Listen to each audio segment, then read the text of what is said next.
está falando contra os cotistas, como foi o caso da FGV na semana passada. Então, eu ouvia muito, quando começou a discussão de cotas, que ia aumentar o conflito racial. E aí eu ouvia muito, gente, estou falando de intelectuais. A disputa que a gente estava fazendo, o esforço cognitivo que a gente precisava fazer para defender ações afirmativas, era o esforço cognitivo de estar entrando na universidade e debater com acadêmicos reconhecidos como Peter Frey e Ivone Magui. E ter munição para trocar com 113 intelectuais, 116, nem me lembro o número, embora eu tenha salvo essa carta, que estudavam relações raciais, ou outros que não estudavam, mas todos membros da academia, que foram a público e iam em todos os debates fazer disputa com alunos universitários de uma forma extremamente covarde. Então estejam preparados para as glórias, que serão muitas, mas também para essas lutas. Meu tempo está acabando, eu vou falar um pouco da trajetória acadêmica que eu escolhi. Então, como eu disse para vocês, eu fiz Direito na UERJ, eu escolhi estudar relações raciais, foi uma escolha, tentei outras coisas antes, fui trabalhar em mercado de capital, fui trabalhar com imobiliário, as necessidades econômicas falavam mais alto nessa época, disputei bastante estágio, foi muito difícil, a gente sabe que os escritórios de advocacia, para falar do nosso campo, são extremamente reacionários ou extremamente conservadores, e a gente tem poucos negros. Eu não vou falar nem sobre conteúdo reacionário e conservador, eu vou dizer pouco abertos à diversidade, para ser um pouco mais justa, porque eu sei que há advogados que não são conservadores nem reacionários e também dirigem escritórios, mas pouco abertos à diversidade. Acho que o professor Silvio também pode falar um pouco disso, porque tem liderado projetos sobre a inclusão de profissionais negros em escritórios de advocacia. E escolhi essa trajetória acadêmica, eu tinha um sonho de estudar na USP, enfim, eu sempre sonhei estudar nas melhores instituições do país, fui para a UERJ porque era reconhecida como uma das melhores na UERJ, do Rio de Janeiro, do país, e que sempre quis estudar na USP, estava muito interessado nessa pós-graduação de Direitos Humanos, que foi uma pós-graduação que nasceu com ações afirmativas aqui, no mestrado, uma área de mestrado, que eu ouso dizer que não funcionam as ações afirmativas. Eu, embora tenha me declarado preto, enfim, 3 pessoas foram aprovadas na época que eu entrei, todas nós entramos, então não há uma reserva de vaga real pelo próprio sistema, que é aqui de pós-graduação. E aqui tive o prazer de ser acolhida pela professora Eunice, e que é minha orientadora, é uma das poucas professoras, a única professora negra dessa casa, e que me acolheu no mestrado, que eu escrevi sobre política pública quilombola, e tem me acolhido no doutorado, junto com o professor Silvio, que é meu orientador, onde eu escrevo sobre teoria crítica racial e sistema de justiça. Isso, eu tendo a dizer para vocês que a disputa não acabou, a gente se depara com vários binômios de inclusão e exclusão, né, de você estar incluído numa determinada categoria, numa universidade de elite como a USP, mas não ter seus iguais com vocês, ou ter seu tema não sendo visto como tão importante. Mas aqui, além da professora Eunice como minha orientadora, fui acolhida por outros professores, pela professora Maria Paula, pelo professor Conrado, pelo professor Coutinho, pelo professor Vigílio. Então, um corpo de professores também que entendeu o nosso debate de relações raciais dentro do campo do direito como um debate importante. Então, temos sim brancos aliados nessa luta, nunca protagonistas, mas temos brancos aliados, e eu já gostaria de nomeá-los aqui. Foi importante ser acolhida por vocês enquanto estudante e ter meu saber reconhecido como um saber para disputar esse espaço. E o que eu queria dizer para vocês é que eu estou muito feliz, muito emocionada. A USP, como a vanguarda do atraso, que sempre fez questão de ser, foi a última, a adotar as ações afirmativas, então era uma das últimas fronteiras, uma universidade que se preparou para formar elites intelectuais, elites que iam influenciar nas posições desse país. E eu digo para vocês, batam forte, batam colocado, como se diz de onde eu venho. Não deixem barato, preencham esse espaço com os corpos de vocês, com as trajetórias, e sejam muito bem-vindos. Eu estou muito emocionada, desde 2003 eu estou me dedicando a essa luta. Eu estou muito feliz de ver um auditório negro dentro da universidade, e eu espero contar com vocês, revê-los aqui, encontrar no dia a dia, e me coloco à disposição não só para as dúvidas acadêmicas, que eu acho que tem outros professores aqui que podem ajudá-los, mas para aquele tipo de conversa de quando a gente está perdido, de quando a gente não sabe quando continua, quando a gente fala e os outros não entendem, afinal a gente vem de uma outra cosmogonia, uma outra forma de pensar o mundo, de pensar valores, de pensar visão. E aí eu me coloco à disposição daqueles que quiserem conversar comigo. Eu não estou muito por aqui, porque estou no último ano do doutorado, mas estou, tem que estar. E estou sempre disponível para um café, para uma conversa, para dúvidas sobre carreira, o que faz, que matéria faz, que eletiva escolhe, que professor é legal, que professor não é. Tem isso também, a gente sabe. Né? Quem a gente pula, quem a gente escolhe o professor da noite e tudo mais. E sejam bem-vindos, é um prazer e queria agradecer a vocês pela organização, agradecer o convite. E é isso.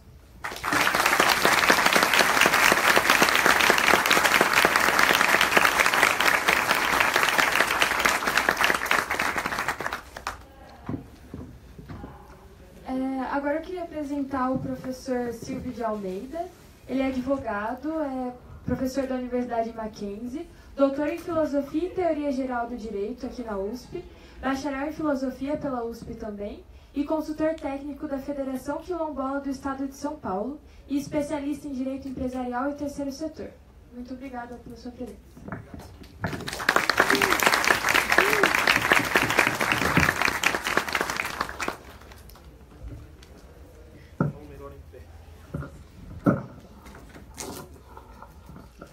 Pois bem, senhoras e senhores, eu queria desejar uma boa noite a todos e a todas.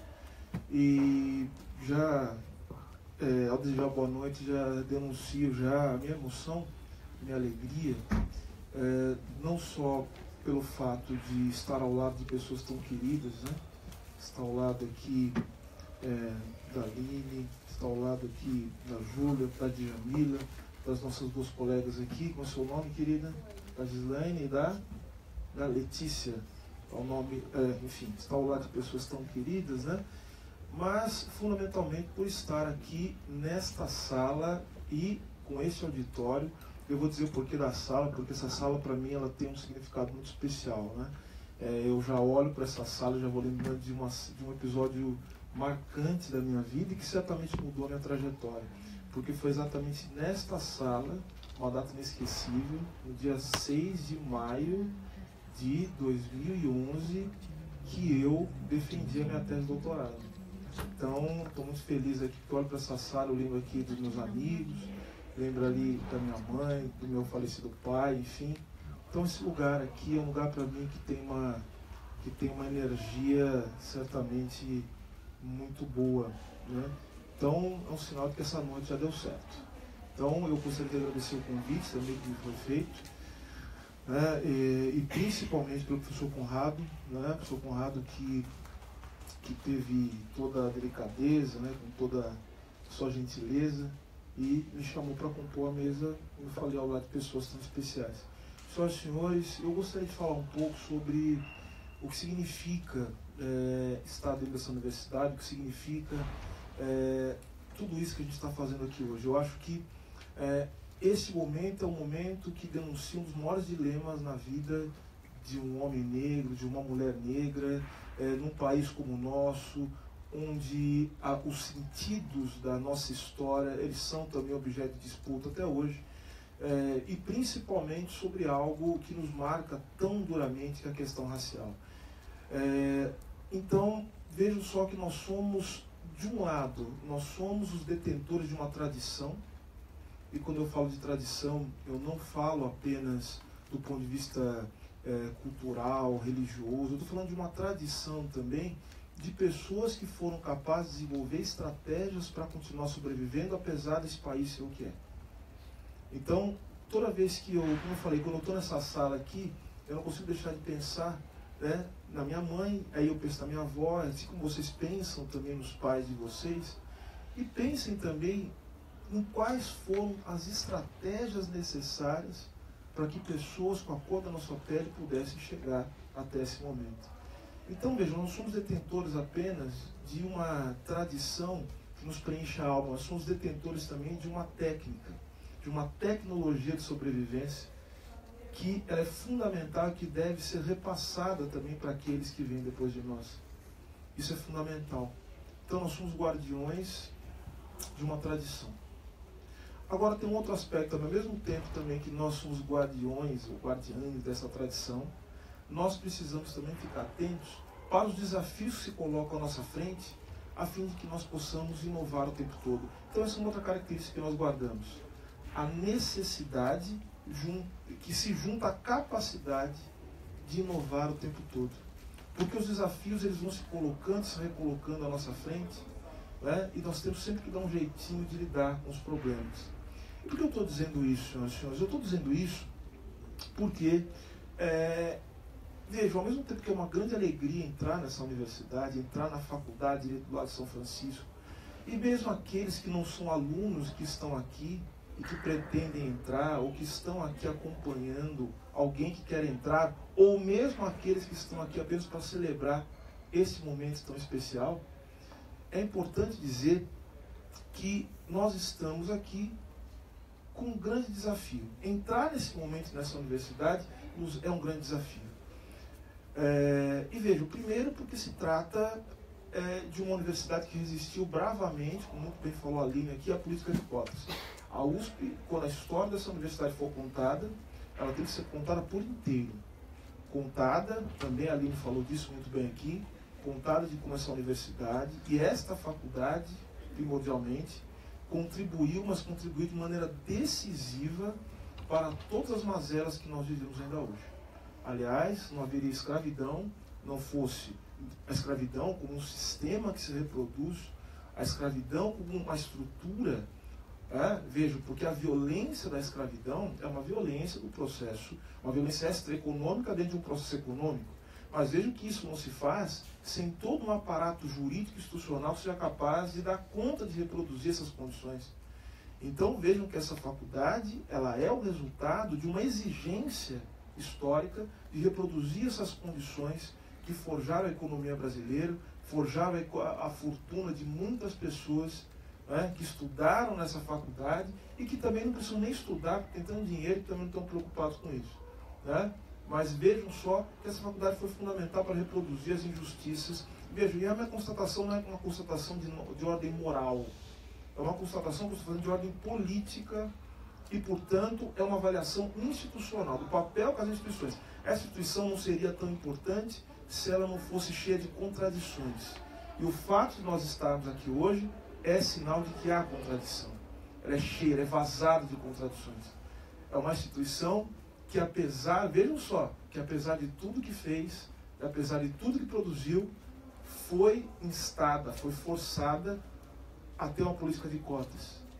Uma faculdade que, apesar de tudo que fez, foi forçada, obrigada, por conta da luta de muitos de nós que estamos aqui, mas também muitos de nós que nunca estiveram e nunca poderão estar aqui. Tem uma sala com o nome de Luiz Gama aqui. Então vejam só a importância dessa instituição de estar aqui o tempo todo, recontando e recontando essa história. Veja que a professora Eunice Prudente, né, que já rende as minhas homenagens, a professora Eunice, né, queridíssima. Então quero também saudá-la, professora, pelo seu importante.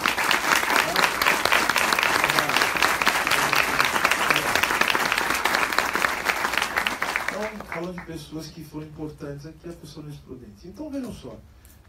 Então eu acho que a importância de estarmos aqui, ela tem que ser medida a partir dessas próprias contradições e desse fardo, né? Esse fardo do homem e da mulher negra que carregam também essa ancestralidade, carregam essa missão histórica, né, de continuar sobrevivendo.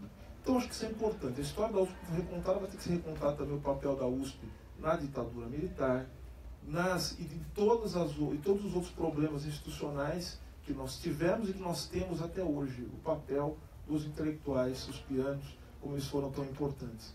Mas vejam só, essa mesma história, quando ela for contada nos seus problemas, vai ter que ser contada a história também de como, quando se anunciou que haveria uma lei federal que implantou uma política de cotas nas universidades públicas,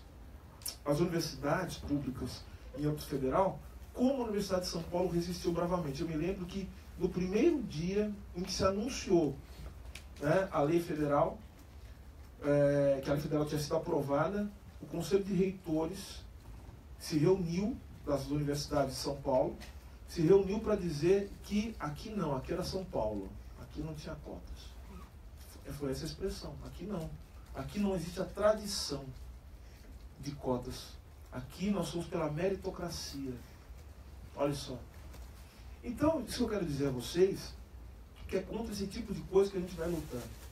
Por isso que nós temos também que estar aferrados à nossa tradição. E é importante falar de tradição, independente da religião de cada um. É muito bom que seja quarta-feira hoje, a quarta-feira é dia de Xangô, né? Então, nós temos que lembrar, é o orixá da justiça. E então, é importante que esse dia, e que essa fala, e que essa mesa aconteça no dia de hoje.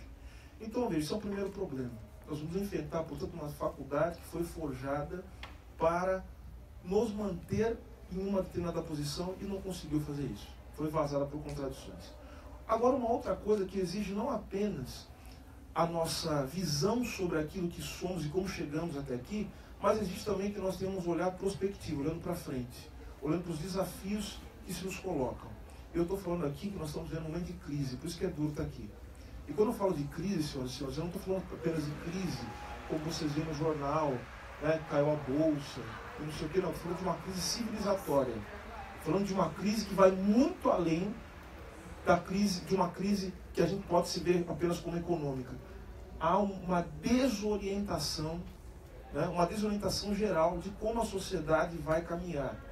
Não se tem mais certeza de como os processos vão se dar. Estava comentando aqui o professor Conrado, né, que se a gente quiser ver a decadência do Brasil, a gente não tem que olhar apenas para as periferias, para as favelas, para os lugares onde tem pobreza.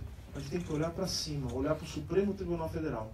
Aí vocês vão ver o nível da decadência, porque até pessoas que foram feitas para ser finas e educadas, elas não conseguem manter a sua postura diante de um momento de crise profunda. Isso é a perda dos padrões civilizatórios.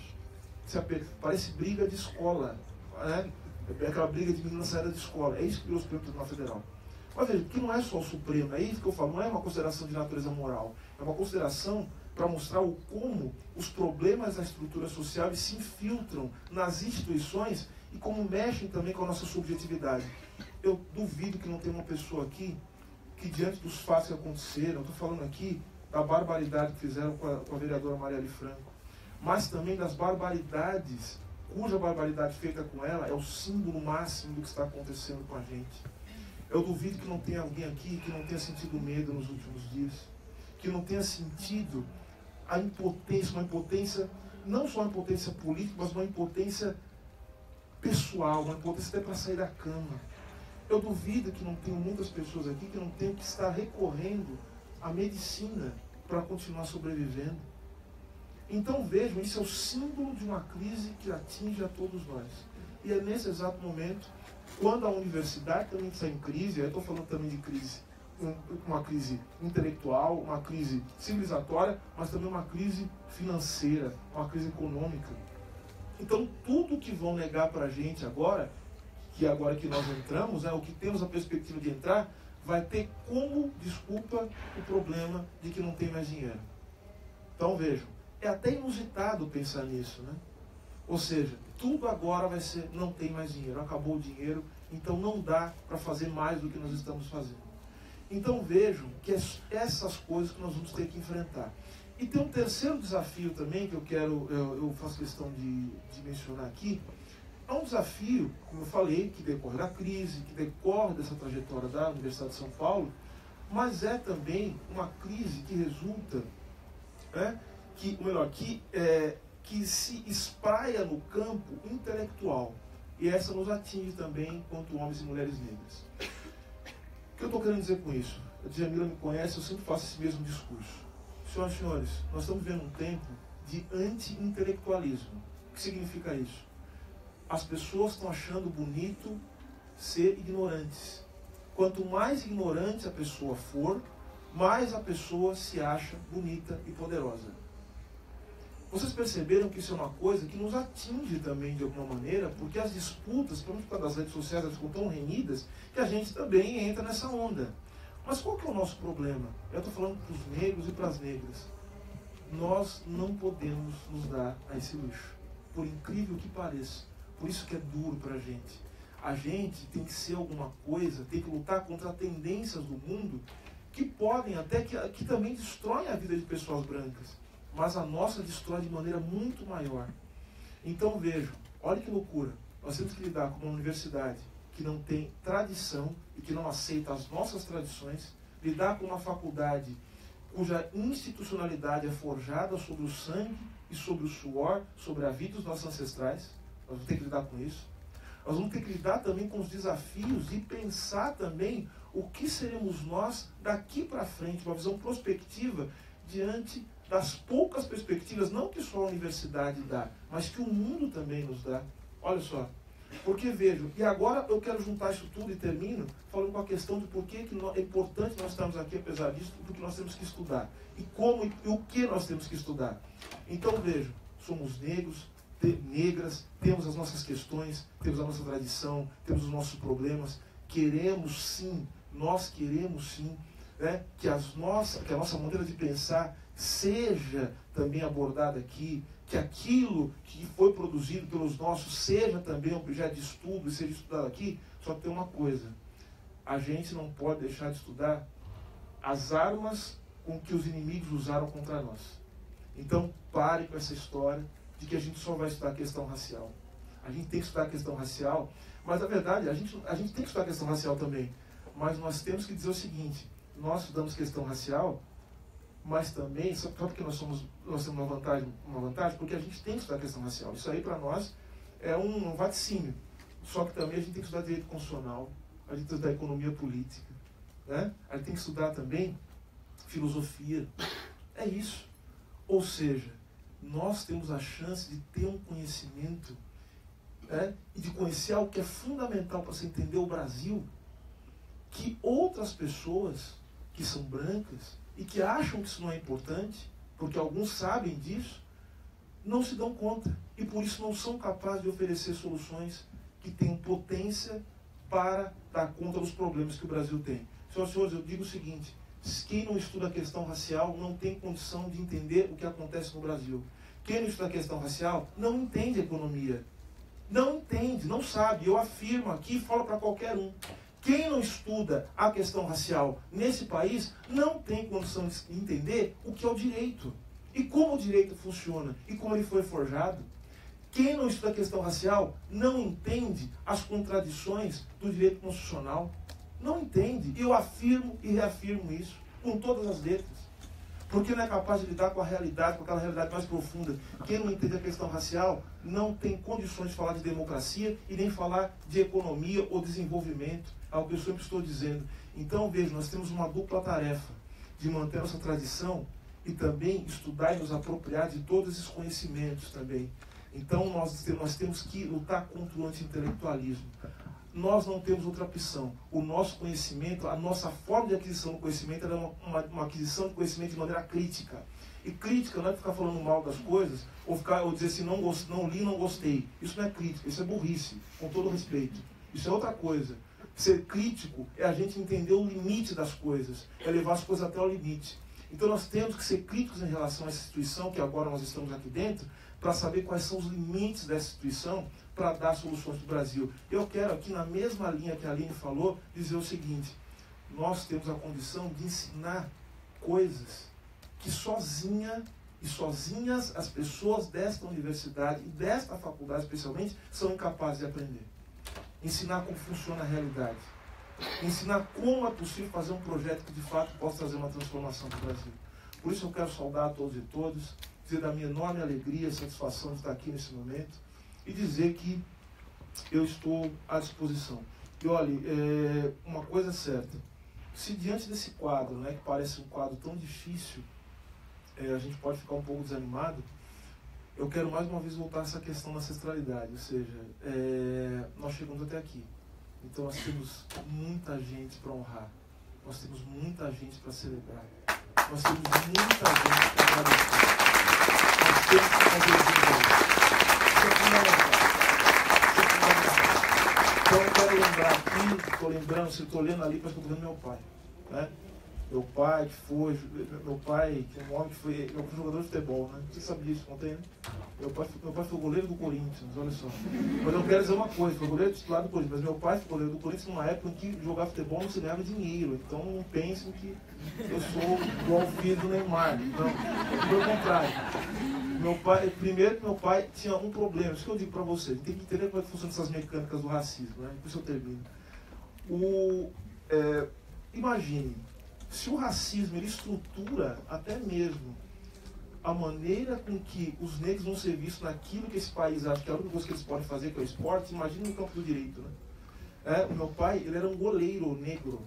Então vocês devem imaginar, portanto, como é que funciona o racismo. O racismo, ele o racismo, ele tira a nossa individualidade. Ele faz com que nós sejamos, primeiro, julgados moralmente a partir da cor da nossa pele, e estende a todos os indivíduos que pertencem ao nosso grupo, né, o mesmo juízo. O mesmo juízo de natureza moral, enfim, né, de caráter. Então, quer dizer, o meu pai é um goleiro negro de um time de elite. E o apelido do meu pai, você já vai entender. Sabe o apelido do meu pai? Meu pai chamava Lorival. O apelido do meu pai era Barbosinha. Já entenderam, já? Já entenderam? Ou seja, o meu pai era aquele, como diz o Brown, né? Era aquele louco que não podia errar, né? Ele não podia errar. Ele não podia. Ou seja, vocês perceberam o que está acontecendo aqui com vocês? Nós somos aqueles que não podem errar. Só que a gente tem que se livrar desse fardo. É por isso que a nossa luta também é coletiva, né? Então, a gente tem que conseguir trabalhar junto com esse peso. A gente, quando entra no espaço, faz, puxa, eu não posso errar. E geralmente o erro para nós tem uma consequência muito pior e muito mais trágica, né? Então eu falo, meu pai era o goleiro do Corinthians. Então veja, o meu pai, ele foi um homem cuja trajetória foi marcada sempre por muito sucesso, mas todo mundo que lembra do meu pai lembra dele de uma falha que ele cometeu num jogo contra o Palmeiras, obviamente. Todo mundo vai lembrar disso, né? E meu pai se aposentou nos anos 70, e depois, quando meu pai tinha parado de jogar, eu falei, bom, o mundo mudou, né? Aí eu estava vendo um programa em 2007, 2008, na SPN, aí estava o falecido Chico Anísio, sabe o que ele estava falando na televisão? Falando assim, eu falo isso há muito tempo, negro não nasceu para ser goleiro. Vocês perceberam? Então, se diante de tudo que aconteceu no mundo, diante de tudo que o mundo já viveu, um sujeito fala nos anos 2000 esse tipo de coisa, imagine no campo do direito, imagine dentro dessa faculdade, imagine o que a gente não tem que enfrentar todos os dias. Então, senhoras e senhores, eu quero dizer o seguinte, esse tipo de coisa não nos mata, né? Não nos mata. E eu digo isso também para lembrar daqueles que tentaram nos matar, matando uma das nossas maiores representantes, que foi a vereadora Marielle Franco. Essas pessoas, elas não entendem, né? O que o racismo fez com a gente? Nos transformou num grupo, num coletivo. Só que assim, é de uma ignorância brutal, porque se nos transformaram num coletivo, como disse Fanon, né? Eles criaram o negro, né? O negro como um grupo que não tem diferenciação. Só que aí nós criamos uma outra coisa, que aí eles não têm como combater, né? O Fanon diz que é a negritude. Nós nos apropriamos disso como uma forma de lutar contra essas mazelas. E aí eles que nos constituíram como grupo, mas não como grupo ativo. Eu pensava que nós éramos passivos, né? Mas nós somos um grupo ativo. E dentro do nosso grupo nós formamos indivíduos, que são indivíduos de altíssima potência, como era a vereadora Marielle Franco. Como são as pessoas que estão aqui e estão aí também. Então vejam, olha a burrice, eles acham que matando um de nós, que nós somos um grupo, nós somos um coletivo. Eles matam um de nós e vêm outros, e nós crescemos. E a nossa negritude se fortalece. E nós entramos nesse espaço. E nós fazemos parte dessa universidade. Nós ocupamos essa faculdade. É isso. Muito obrigado a todos e todas.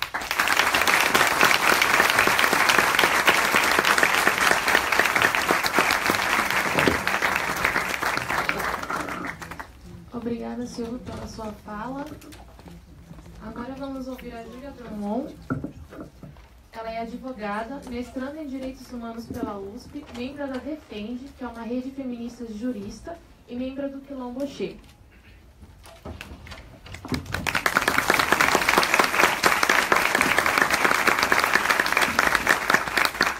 Boa noite, gente.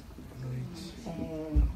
Nossa, eu queria começar agradecendo pelo convite, dizer que foi uma surpresa, porque eu também faço parte do Quilombo Che, que é o coletivo de negros e negras aqui da faculdade, e de repente eu estava na reunião e falaram, então, aí vai estar de amigo na mesa e a Júlia. Eu falei, quê? Pois é, vim parar aqui, mas tô aqui, tava meio nervosa hoje, postei no Stories, mas o pessoal me deu força, obrigada. Mas então, gente, eu vou falar aqui para vocês um pouco sobre a minha trajetória aqui na faculdade. Eu fiz Direito aqui na Sanfran e agora eu estou no mestrado em Direitos Humanos. E, bom, eu comecei a graduação na UFRN, na Federal do Rio Grande do Norte, porque eu sou filha de militar, eu morava em Natal, mas eu sou do Rio, é uma confusão. Mas eu comecei lá, e aí meu pai foi transferido para São Paulo, transferido para Sanfran, vim parar aqui. E aí, o que acontece? A minha história, ela, como o Silvio falou, a gente não tem muito direito à individualidade, né, quando a gente é negro. Parece que, a gente vai sempre contar a mesma história, mas, na verdade, no contexto brasileiro, eu sou a exceção da exceção, porque eu não vim de escola pública, eu vim de escola particular a vida inteira. A família da minha mãe, né, minha mãe, meus tios, que quebraram o ciclo e entraram na universidade. Então, o ciclo de negros que começou a entrar na universidade começou na geração da minha mãe. Então, eu já vim de uma geração de pessoas que estavam esperando muito que eu também entrasse na universidade. Então, como a Aline, eu fui criada para estudar. E aí vim parar aqui, né, por força do acaso, mas também não, enfim. E o que eu tenho para contar dessa experiência aqui na Sanfran? Bom, eu cheguei aqui em 2012 e, assim como em Natal, o curso de Direito ele também é super elitizado, só que aqui é mais, porque aqui é São Paulo, né, gente? Aqui as pessoas não são ricas do tipo, vou comer rodízio japonês todo dia. As pessoas são ricas do tipo, vou colar no treino de handball de BMW. Tipo, é verdade. E aí esse é o nível da babiçada. Esse é o nível da galera. Então, assim, mesmo eu tendo vindo de escola particular, pra mim foi muito chocante, porque o que acontece? Muita gente se depara com esse racismo escancarado quando chega na universidade, porque é quando convive com maioria branca e se torna minoria. Mas eu já era minoria desde sempre. Então, para mim foi só mais um espaço em que eu era minoria. E como eu não tinha muita formação racial, porque a gente não, mesmo com a Lei 10.639, desde 2003, a gente não teve isso na escola, eu tive muito pouca formação de consciência racial. Minha família não é militante, a minha escola, enfim, era particular, aquela coisa, né? Vai passar no vestibular. Então, essa formação política mesmo eu vim ter só na universidade e ir lá pro quinto ano, assim, na verdade. Porque eu vim pra cá, eu fui estagiar, fui, enfim, fazer outras coisas. E aí, quando foi no último ano, que eu dei uma parada de trabalhar pra estudar pra OAB e tal, foi aí que eu entrei mais em contato com a galera que tava militando. Aí eu falei, que coletivo legal esse aqui, é o feminista, é o Dandara, que ainda existe. E aí colhei com elas, aí ajudei a construir o coletivo. E aí, um belo dia, estava tendo o evento do Colorir na Faculdade de Negra, que é um evento que acontece uma vez por ano, uma ou 2 semanas antes da Peroada. Antes de eu falar disso, levanta a mão aqui para mim, quem é calouro, por favor. Então, vocês já ouviram falar na Peroada? Já? Então, 2 dias antes da Peroada rola o Grito do Peru, que é basicamente o Vitão saindo nas salas, chamando todo mundo para ir pro grito, para ir pular no pula-pula, E antigamente, que eu digo, tipo, uns 4, 5 anos atrás, o pessoal trazia passistas do Grito do Peru, que eram basicamente mulheres negras seminuas que ficavam dançando enquanto a galera cantava Vem Soltar a Lascívia Acumulada, vai começar a peruada. E ninguém via um problema nisso, isso era uma tradição de anos, todo mundo achava super legal.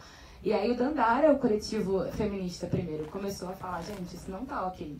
E aí rolou essa semana do Colorir na Faculdade de Negra, e numa roda de conversa sobre negritude, apareceram vários alunos negros que não se conheciam, de anos diferentes. Porque assim, gente, eu tava quase chorando quando eu entrei aqui na sala e vi tanta gente negra aqui nesse espaço, nesse auditório, porque eu não tô acostumada com isso, assim. Tipo, não mesmo. Então, isso está sendo incrível. E parabéns obrigada mesmo por terem vindo, por estarem aqui, quem está estudando, quem não está, enfim, sejam muito bem-vindos e bem-vindas. Esse espaço é de vocês também. Mas, enfim, voltando. Então, aí tava rolando esse evento, a gente se encontrou, e aí alguém virou e falou, por que vocês não montam um coletivo, gente? Você tá faltando essa união aqui, né? A gente fez um inbox, todo mundo trocou ideia, todo mundo topou, e no final a gente criou o Quilomboxi, que é esse coletivo que está organizando o evento de hoje junto com o DDD, e que já existe há 4 anos. E eu só me deparei com essa união entre nós no meu último ano de faculdade. E isso é triste por um lado, porque o resto do tempo a gente estava meio solto, meio sem se conhecer, mas aí depois veio o coletivo e foi ótimo, porque até hoje eu tenho contato com todos e todas, ou a maioria, e os calouros já estão as calouras estão vestindo camiseta, estão aqui mediando mesa, olha que maravilha, gente. E tá vendo, união é muito bom, é importante. Mas eu estou falando tudo isso para vocês entenderem um pouco como é que é esse contexto da Sanfran, para vocês entenderem onde é que vocês estão pisando. Porque o dia a dia aqui não é muito suave, né? Eu me formei há 3 anos, mas agora eu estou no mestrado, aqui em Direitos Humanos. E como a Aline, né, eu também entrei por cotas, mas é uma coisa meio nebulosa, na verdade. Porque, na verdade, assim, a minha orientadora gostou do meu projeto e me aprovou. Então, eu não entendi muito bem se eu fui aprovada por cotas ou não. Mas, não sei. Mas o ponto, na verdade, é que, assim, a minha orientadora é a Gislene Aparecida dos Santos. Ela é uma professora negra que dá aula na graduação na IASH e na pós-graduação na IASH. Aí, ó, tá vendo? Gislene é incrível, gente. Não é puxando saco aqui, não. Mas aí, eu também oriento aqui na pós-graduação. E, assim, eu confesso pra vocês que eu tava muito apreensiva quando eu apresentei meu projeto de mestrado. Porque eu estudo a questão racial, mas por um viés que não é tão comum. Eu estudo direito civil. Então, assim, a minha paixão, desde meu primeiro ano de faculdade, era o direito de família. Isso lá no FRN, né? Porque lá, diferente daqui, a gente tem contato com outros cursos. Eu tive muito contato com a psicologia e eu achei incrível. E eu falei, nossa, eu quero muito trabalhar com isso. Então, hoje em dia, eu sou advogada, trabalho com isso. E aí, eu resolvi pesquisar isso.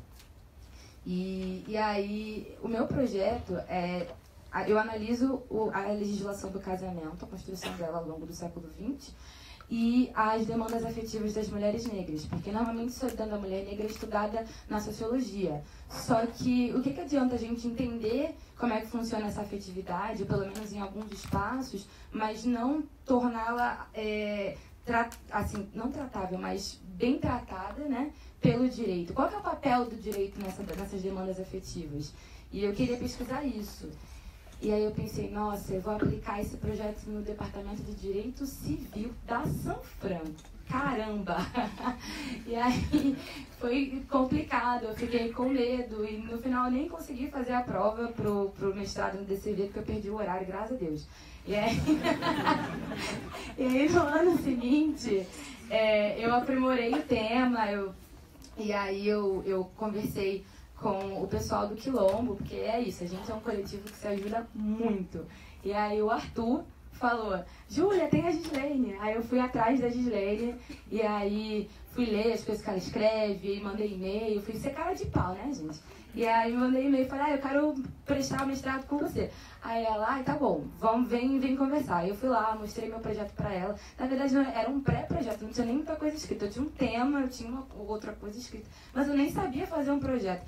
E aí eu pensei, caramba, gente, eu tô tentando entrar no mestrado na USP, eu nem sei escrever um projeto.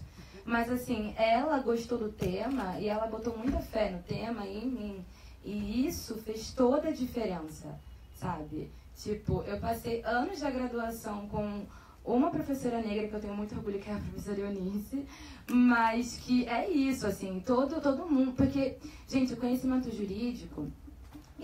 quando a gente vai escrever petição, quando a gente vai escrever texto, normalmente você não cita um autor tanto pelo que ele defende, mas pelo nome. Então, assim, você vai lá, faz uma petição, cita 30 doutrinadores diferentes e fala, por favor, defere meu pedido. E, assim, só que quando a gente é negra é diferente, porque, pra você ver, a Marielle morreu e o pessoal tá correndo atrás pra buscar a vida dela, pra achar uma justificativa pra desqualificá-la. Então, assim, quando eu vou escrever, eu fico nessa paranoia de, caramba, se eu escrever uma vírgula errada, eles vão dizer, tá vendo? Ela não sabe escrever. ela não sabe do que ela está falando, porque, olha só, ela já não sabia. E isso traz uma tensão muito forte na pesquisa. Então, ter uma orientadora negra que passou por situações muito parecidas comigo e ainda passa, sabe? Volta e meia ela quer usar o banheiro e o funcionário não deixa porque acha que ela não é professora, sabe? Então, assim, umas coisas assim que você fica, cara, como assim, sabe? Mas é isso. Então, ela enquanto orientadora negra, faz muita diferença na minha pesquisa por isso também. Caramba, gente. Mas deixa eu avançar um pouquinho, porque eu queria falar da pós-graduação, mas eu queria falar de outras coisas, porque a gente também aqui está para falar da nossa perspectiva de futuro. E, bom, em primeiro lugar, eu quero que todo mundo se sinta muito acolhido aqui e que saiba que esse espaço é de vocês, assim. E parece clichê, eu não sei se é muito repetitivo ficar falando isso, mas, gente, essa faculdade, ela tem uns vitrais esquisitos, que tem uns pretos ali trabalhando para uns brancos. Vocês já viram no segundo andar? Então, tá lá, esse vitral. Tem uma vontade de quebrar ele, mas, gente... Se alguém quebrar, não fui eu. Eu tenho vontade. Mas, assim, apesar de ela ter essa cara muito elitizada e tal, esse espaço é de vocês. Então, assim, gente, quantas vezes... eu já não... teve uma época que teve um professor que falou mal do cabelo da Luciana Genro, que falou, na época das eleições de 2014, falou, aquele cabelo desarrumado, que não sei o quê, que basicamente o cara tem cabelo cacheado, ele foi racista. Mesmo ela não sendo negra, ele tava falando do cabelo. E aí, alguém me falou, o professor falou isso, vamos fazer alguma coisa? Eu falei, bora. Aí todo mundo, vamos esperar a aula acabar e a gente conversa com o pessoal. Eu falei, não. Aí abri a porta da sala, falei, licença, professor. Gente, eu queria falar desse evento aqui, inclusive para falar que a gente vai falar de negritude, que o nosso cabelo é ótimo, tá? E aí o professor ficou chateado, mas, gente, não dá. Não dá, sabe? Então, assim, se vocês precisarem invadir uma...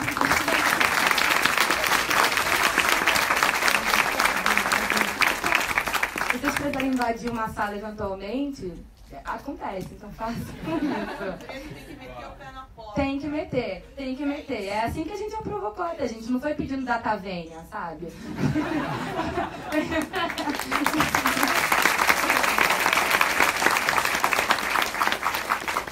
Mas agora, falando um pouco de perspectiva de futuro, eu queria falar também da pós-graduação, no sentido, agora que ano passado teve uma alteração no processo seletivo e ele ficou mais difícil.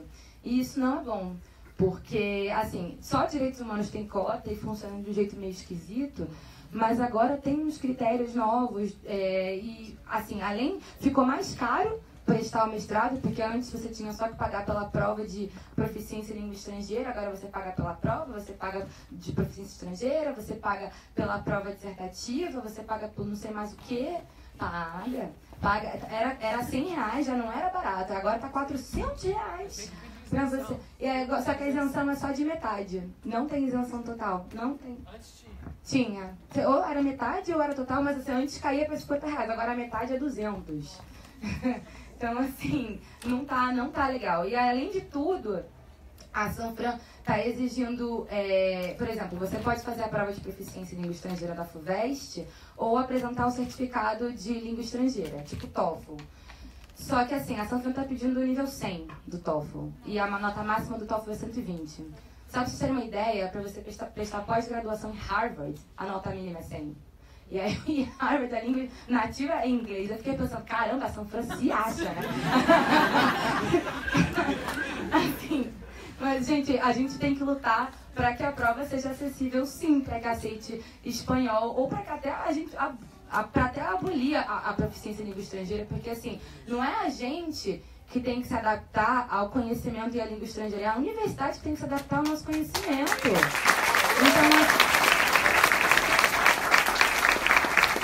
Então, assim, se não tem texto traduzido, tem que mandar traduzir. Sabe, essas coisas, tipo, não é a gente que tem que chegar e falar, nossa, agora eu sou nativa em inglês, vou finalmente fazer pós-graduação na USP, no Brasil. Que isso? A gente está no Brasil, gente. Fala português, é um absurdo, sabe? Enfim, mas, para finalizar, E também bolsa, outra coisa importante, né? Bolsa de estudo. Na graduação a gente tem pouca, e como a Aline falou, a desculpa é, vamos cortar. Não tem dinheiro, vamos cortar. Não tem dinheiro para cotista, não tem dinheiro não sei o quê. Sendo que, assim, ano retrasado, se eu não me engano, a Sanfran proibiu o estágio nos 2 primeiros anos.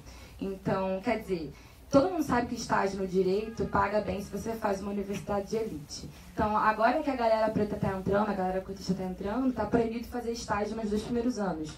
Então, assim, eles estão querendo que a gente conte com bolsa de pesquisa, bolsa de permanência, uma bolsa de R$400. Se alguém achar um lugar para alugar em São Paulo por R$400, me avisa, porque eu vou me mudar. Porque, nossa, é discrepante da realidade dessa cidade.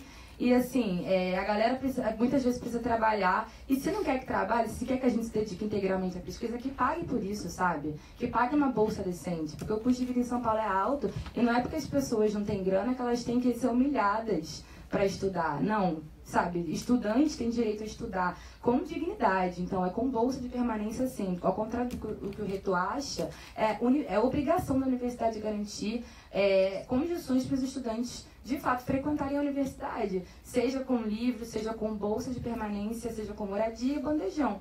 Isso é o mínimo, gente, isso não é esmola, isso não é tipo, poxa, por favor, me dá uma bolsa de R$400, tinha que ter para todo mundo, sabe? Isso é um absurdo.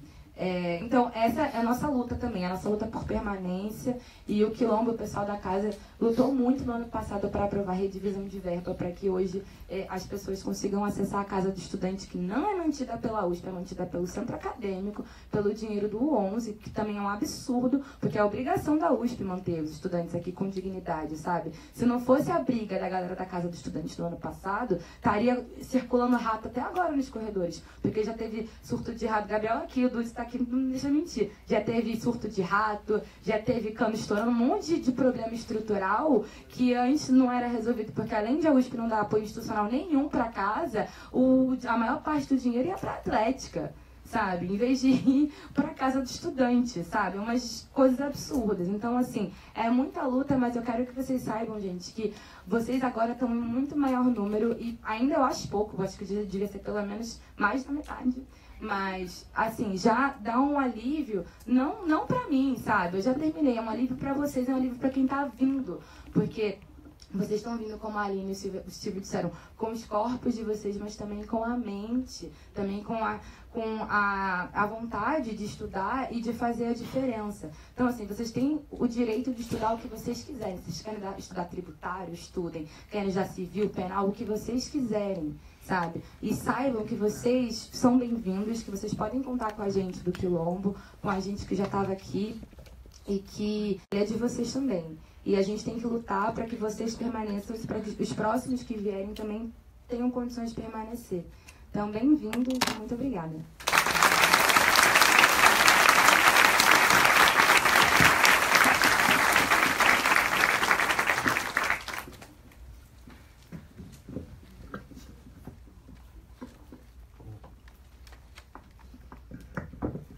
Só lembrando que a fala dos participantes aqui da mesa, e depois a fala de vocês, a ideia é que depois, ao final do evento, a gente saia com uma carta daqui, com proposições, com sugestões, para que a gente consiga pensar em alternativas, né, no que fazer depois de tudo isso. Agora eu queria chamar para falar a Djamila, né? Ela é pesquisadora e mestre em filosofia política pela Universidade Federal de São Paulo. É colunista online da Carta Capital. Foi secretária adjunta de Direitos Humanos e Cidadania de São Paulo e é autora do livro O que é Lugar de Fala. Muito obrigada.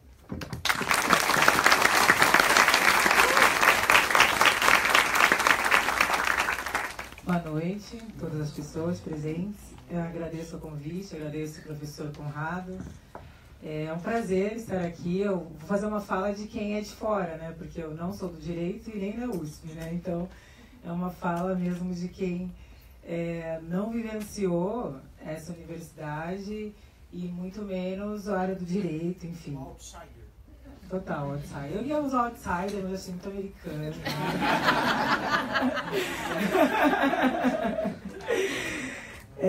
Enfim. Então, mas também, claro que comungo de muitas experiências aqui dos colegas apresentados, amigos, né, aqui na mesa, por ter feito um curso que as pessoas não pensam elitista, que é a filosofia, né? Então as pessoas pensam que a medicina, direito, de fato, são cursos elitistas, mas a gente não pensa a filosofia como um curso elitista, e é super elitista. Onde já se viu a classe trabalhadora pensar? Né? A filosofia é um curso para diletantes, para herdeiros, que não vão viver disso, porque a filosofia não é útil para você pensar o mundo. Né? Então, é importante também ver como que é uma área difícil de permanecer.